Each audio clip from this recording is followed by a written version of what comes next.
mbega imibabaro abakomeye barayifite naboroheje nabo nuko abagore bafite imibabaro n'abagabo babo barayifite abana bakivuka abantu bari kuvukana ubwandu abandi bakavukana stress abandi bakavukana ibibazo bakarwara indwara z'abasaza ibintu byarakomeye mu isi ariko Imana idufashe kugira ngo nyuma y'ubuzima tuzabona ubundi buzima Imana ishimwe cyane haleluya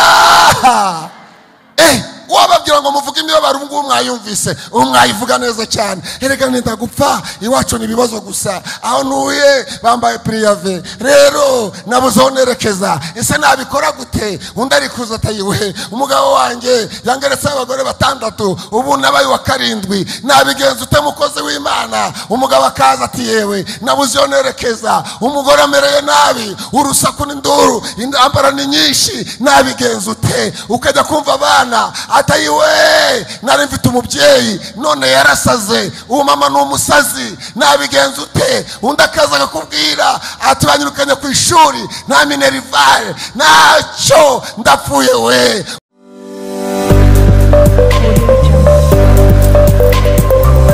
Urugero TV gendera babara cyane umugore aramwitegereza cyane ngiye kumva n'ubu umugore ngo ayiwe ngo mbege igikobwa cy'ikigoryi kuhaguhereza umugabo wanjye akagukosora akagukura mu bwo bushashwa akagukosora wazagaruka umeze neza atari Imana yaba yabyumvaga ikakumbera umugabo akagukura mu bwo bugoryi ukazabura umugore utunganye mukobwa ngo wiki hanyuma ngo umugabo bimeze gute atangira kumubwira teoya ati umugabo ntabwo mukeneye timukozi w'Imana timbonye igisubizo reka ngenegereza Imana kandi Imana nitaza izambihereza ariko nagera mu rugo ngasanga ibigeragezo biracyahari sanga byanangiriye hafi aho byose bikanyitegereza bikajya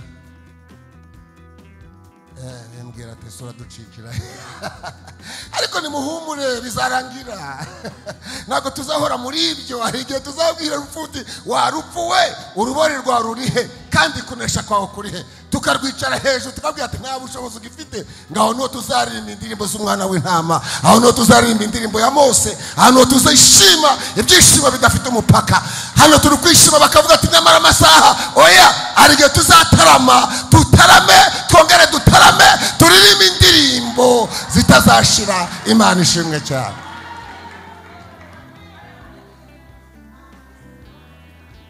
hari ibintu mu isi bitumerera nabi isi ifite abanzi uburyo bubiri groupe ebyiri abanzi bacu bakoreramo kugira ngo batubabaze mu isi ndagira ngo mbabwire ngo nyuma y'ubuzima hari ubundi buzima abanzi bacu ba mbere harimo groupe ikoreramo Satani isi n'umubiri nibyo buryo umubiri umbabaza ndetse cyane kuko hari igihe unshyira mu bintu bitandeba bitagize gute mwanyumvise nyabuneka bitagira gute sanga byanshize umubiri wanshize mu bintu bitandeba buriya Bibiliya iravuga ngo abanzi b'umuntu bazaho mu rugo rwe uru rugo rwanjye rufite abanzi ni wareba uru rugo muri kurureba uru rugo rwanjye mu rugo rwanjye harimo abanzi umwanzi wa mbere yitwa amaso Bibiliya ivuga ngo ijisho niri gucumuza urinogora rutekure amaso arashaka kunyereka ibintu bitandeba niyayoberwa abantu bateye imbere ababonye promotion bakazamurwa mu ntera amaso yanjye babireba cyane abazamuye amazu meza agerekeranye babandi bateye imbere mu buryo bufatika amaso arambwira ati wawitegereje ariko amaso niyambwira ko nasize umugore wanjye mwiza mu rugo ahora ambwira ati ariko wowe bitebya ngahora ndeba ngareba n'ibitandeba Imana ingirire neza murarakaye nimushaka mu bikora nacyo bimbwiye ngewe narabatuwe nta n'ikibazo ngira haleluya uwo mwanzi witwa amaso ahora mbabaza ntabwo anyereka twakunesha ku bwa Kristo Yesu haleluya nababwiye kusi n'umubiri na Satani bafatanyiriza hamwe buryo umubiri ntabwo usuzugura isi n'isi nisuzugura Satani bifitanye connection bifite ukuntu bikorana, ariko mu ijuru bazatuma turemeyeho ubuzima burushaho kuba bwiza. Hari igihe tuzavuga ati wa mubiri we, ariko impamvu umubiri tubabaza nuko udafitanye natwe isezerano. Ntabwo uyu mubiri tuzawujyana mu ijuru, uzasigara mu isi. Imana ishimwe cyane, haleluya. Niyo mpamvu uhora utwosha gukora nabi kugira ngo tuzasigare. Abanzi ba kabiri, reka ne kuvuga isi na Satani. Amu angel,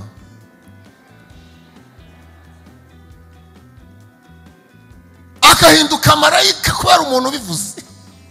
Wamubwira ngo ufite amaguru meza, akambara utuntu tugufi agatangira akabigendera.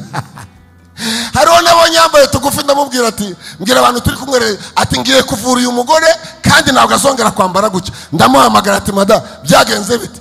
Ati nyine urabibona ko wambara gutyo se? Ngo rega ndi mwiza, watsinze irerushanwa se? Ngo nyine ni iry'akagari, watsinze se umurenge, niyo bakubwiye kuri mwiza. Ngo rega ngo abantu bose barabivuga, niyo mpamvu wambara tugufi se? Yego mfite amaguru meza n'imitsi iri kwayo maguru, ndakubwiye ko ari meza. Mbona atanga ngo nibyo ngo hari imitsi. Imitsi iriho nyine, ari ibitsi bizamutse, ntabwo uri kubibona wowe. Ngo reka ngende, arirukanga ajya kwambara ijipo ndende. Ndavuga atayiwe, mbega abantu ba none ibyo utunze nabyo n'abanzi bawe. Abadutunze harimo bene wacu, harimo abandi bene wacu. Bene wacu baratubabaza, buriya gukena bagateza ibyaho cyamunara ntacyo byari bitwaye, ariko bene wacu nabo babikomeza bakabiha amazina, warangiza ukaremererwa ukaba ikibazo. Buriya babiteje bakicecekera, wagenda ukavuga ati nzabona n'ibindi, ariko wicara hariya bakajya baterana inzara bakavuga atayiwe, bwa bwirasi bwawe burashize. Abandi bakabihimbamo n'indirimbo bakajya bayiririmba, ukabura amahoro, ukajya kure, ukagira ingorane, ukababara, ukagendurira. Bibiri kavuga ati si umwanzi wandutse, yaza kuba ari umwanzi mba narihanganye, ariko nuko ari inshuti yanjye magara twasangiraga kabisi nagahiye. Abantu ni babi, ariko murareba ukuntu isi yacu ari ngari. U Rwanda rwacu rufite kilometero kare 26,000, 26,000. Igihugu kinini cyane ku isi ni igihugu cy'Uburusiya, gifite miliyoni 17 kilometero kare. Igikurikiyeho ni Canada, ifite miliyoni 9 n'ibindi bigeretseho. Hagakurikiraho Amerika n'Ubushinwa, bafite miliyoni 8. Ariko birambabaza cyane, umva izo kilometero kare. Kuva Rubavuza hano nabonye ari kure cyane, ariko birambabaza. Iyo ngurebye mwene data ngasanga nufite ahantu utuye, bene wanyu isi barayigabanye, barakwima cyane, urakodesha biranga, barakwirukana, ugashaka kabanza kangana gutya washyiramo n'inzu y'icyumba kimwe y'igitwe kimwe ukakabura.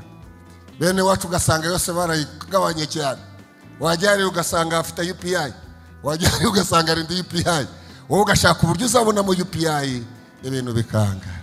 Ukegera isi cyane ati Imana nanyumva UPI, ugasenga isi kakwima. Umwigisha wanjye yarambwiye turabizi, aterega ibyo musengera bene wanyu barabijyanye, burya baba bifite. Bino twirirwa tubwira Imana, ng'Imana iduhaye ituze, nta gisigara gihari. Bene wacu barayimaze, barayigabana yose, barangije dore ukimeze. Imbaze kilometero kare miliyoni 17, igihugu kimwe. Ugasanga wowe nufite n'akantu kangana gutya, ukaba hubabaye gusa. Wagera mu materaniro bakakwicaza inyuma. Nyamara birambabaza cyane, bene wacu twananiye kubaha imbabazi. Se bene wacu nibatwimye imbabazi koko? Nyamara ugasanga umuntu afite umudugudu, undi afite imisozi, ugasanga ibintu ni byinshi we, ariko ugasanga wowe nakangana gutya nagahari. Isi yarakwimye, isi gakubabaza cyane. Ngo ariko nimuhumure, nyuma y'ubuzima hari ubundi buzima. Niyo mpamvu Yesu yavuze ngo kwa data hari amazu menshi. Yarazi ko tuzatagangana, tukabura iyo tuva niyo tujya. Aratubwira ngo kwa data hari amazu menshi, y'abadahari mba mbabwiye, ariko ubwahari ngiye kubategurira hanyu, kugira ngo aho nzaba namwe ariho muzagira gute, ariho muzaba. Izina ry'Uwiteka nirishimwe. Haleluya. Nubwo bikomeye bikaturemerera, hakaba ari intambara z'uburyo bwinshi, ibigeragezo n'amakuba bikiyongeranya, ngo ariko umunsi umwe tuzahagarara natwe, twicare ku ntebe, maze ducire abantu imanza. Tujye tubitegereza, tuvuge ati mwami shimwa ko waturemeye igihugu kirushaho kuba cyiza. Uyu munsi aba ari byiza, ejo bigahinduka. Abantu njya mabwira ngo imibabaro ni myinshi. Yesu yaravuze ngo mwese abarushye n'abaremerewe nimunyegere ngire gute, ndabaruhura. Imana ishimwe. Utarushye araremerewe, ngo ariko Imana ishimwe. Imana igire gute? Niyo mpamvu Yesu yadusigiye amahoro, kugira ngo nunaremererwa uba ufite amahoro. Uba ufite iki? Uzuremerewe n'amahoro, watoragura amasashe. Ariko Imana ishimwe kuko turemererwa dufite iki? Amahoro. Uwo ni umugabane wacu, nawo tubibyiganira. Yaravuze ngo mbasigiye amahoro, ariko singaya bisi bagira gute, batanga. Ubu ndishimye, ubu ndanezerewe cyane, nta n'umuntu wankuramo kwishima. Ubu numva meze neza, nkomeye, numva ndigikomangoma cyane, numva ndi umwana w'Imana, kandi numva mu ijuru banyemera. Haleluya. Shanaho nagira za miliyari ntacyo bintwaye, nzajya ndirimba ngo noneho ntacyo barunwaye, kuko nzabibagirirwa kwande kwa Yesu. Umunsi umwe nzakinagira we, nta muntu uzongera kumbona ameze gutya we.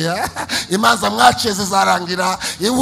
Ariko nshima Imana cyane, hari igihe mungatira urwo gupfa, mukavuga ati ntabwo ukwiye, nta nubwo wakwemerwa. Mu ijuru bakangatira urwo kwidegembya, maze ngenda ameze neza, mvuga ngo shimwa mwami wagize gute, warakoze. Haleluya. Ariko mu ijuru ni sawa.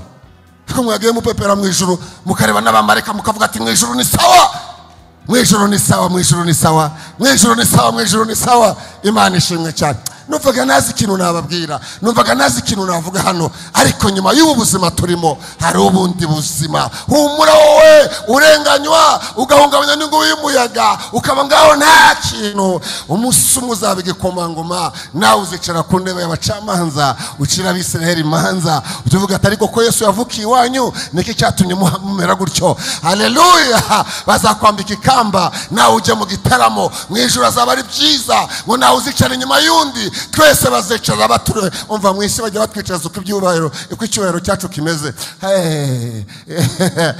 VIP uko VIP genda igabanuka, tugenda twicara ugasanga wicaye inyuma iriya kure cyane.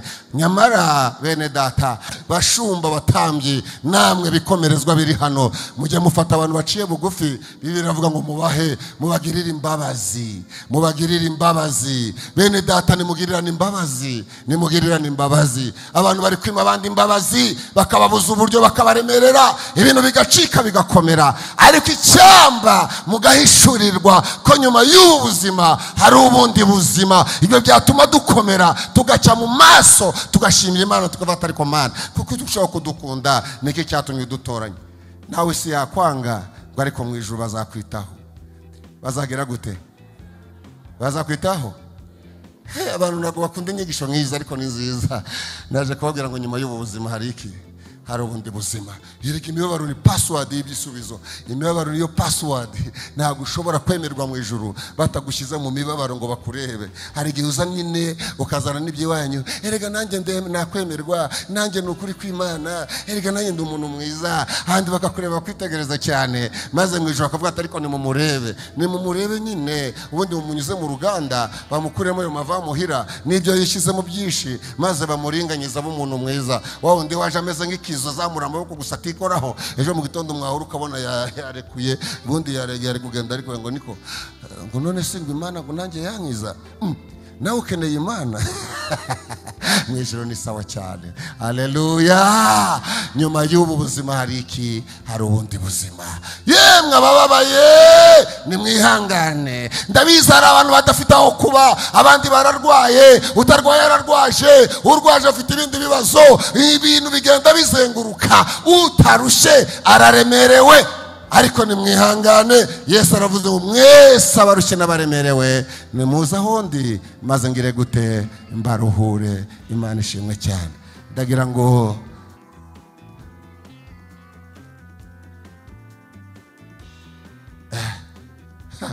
ariko Mana we, Mana yacu ni sawa cyane. Imibabaro